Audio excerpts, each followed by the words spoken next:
Maligayang pagdating sa pangdaigdigang tape ministry ng dakilang propitang Elijah ng Malakyas 4, Brother William Marion Branham.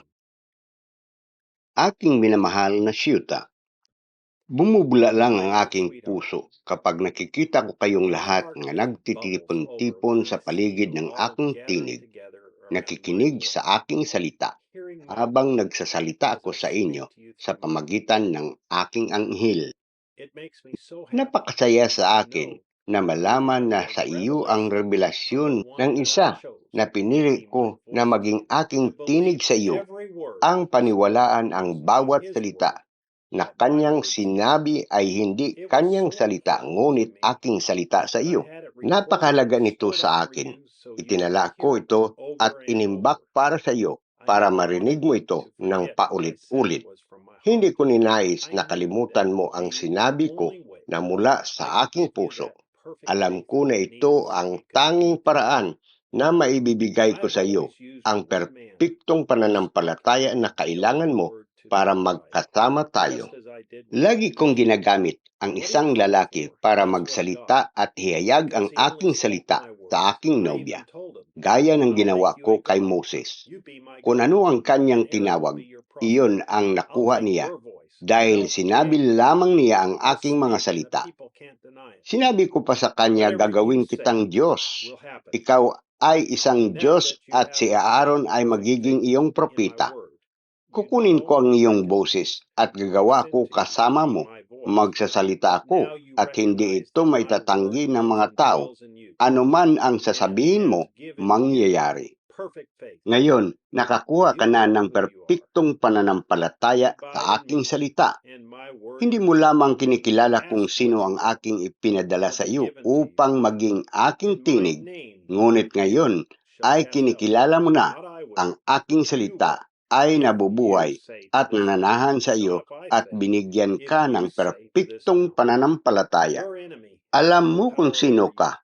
Kayo ay nanatili sa akin at ang aking salita sa inyo. Itanong kung ano ang gusto mo, ibibigay ito sa iyo.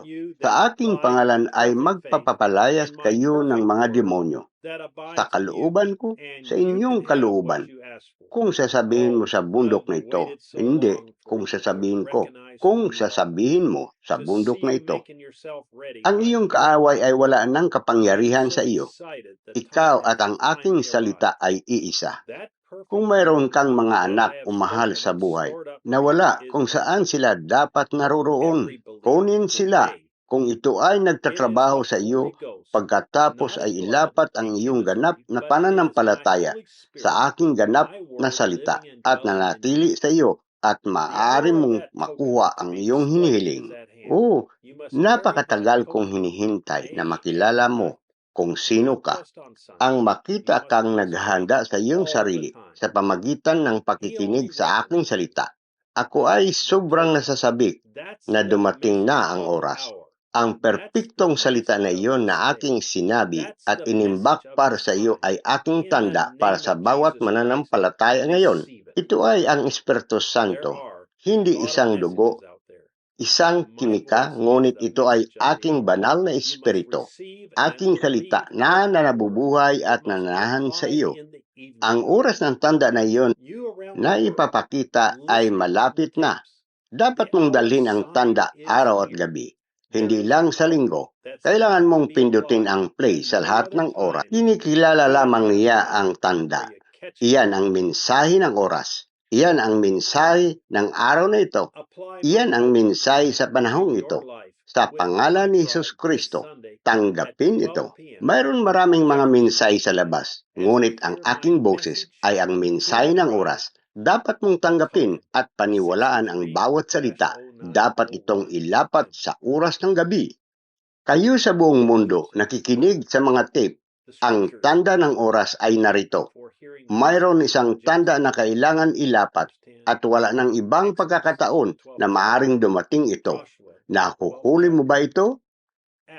Halika at ilapat ang aking tanda sa iyong buhay kasama ang aking nobya ngayong linggo sa 12:00 ng tanghali, oras ng Jeffersonville, habang naririnig natin ang aking mensahe sa nobya, ang tanda 63-0901 M.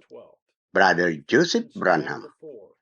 Mga banal na kasulatan na dapat basahin bago marinig ang mensahe. Henesis Kapitulo 4, versikulo 10, Exodo, ika-12 kabanata, Joshua, ika-12 nga kabanata, Gawa, Kapitulo 16, versikulo 31, Gawa, Kapitulo 19, versikulo 1 hanggang 7, Roma, Kapitulo 8, versikulo 1, Una Korinto, Kapitulo 12, versikulo 13, Episo, Kapitulo 2, versikulo 12, Episo, Kapitulo 4, versikulo 30, Hebreo, Kapitulo 6, versikulo 4, Hebreo, Kapitulo 9, versikulo 11 hanggang 14, Hebreo, Kapitulo 10, versikulo 26 hanggang 29, Hebreo, Kapitulo 11, versikulo 37, Hebreo, Kapitulo 12, versikulo 24, Hebreo, Kapitulo 13, versikulo 8, versikulo 10 hanggang 20, San Juan, Kapitulo 14, versikulo 12.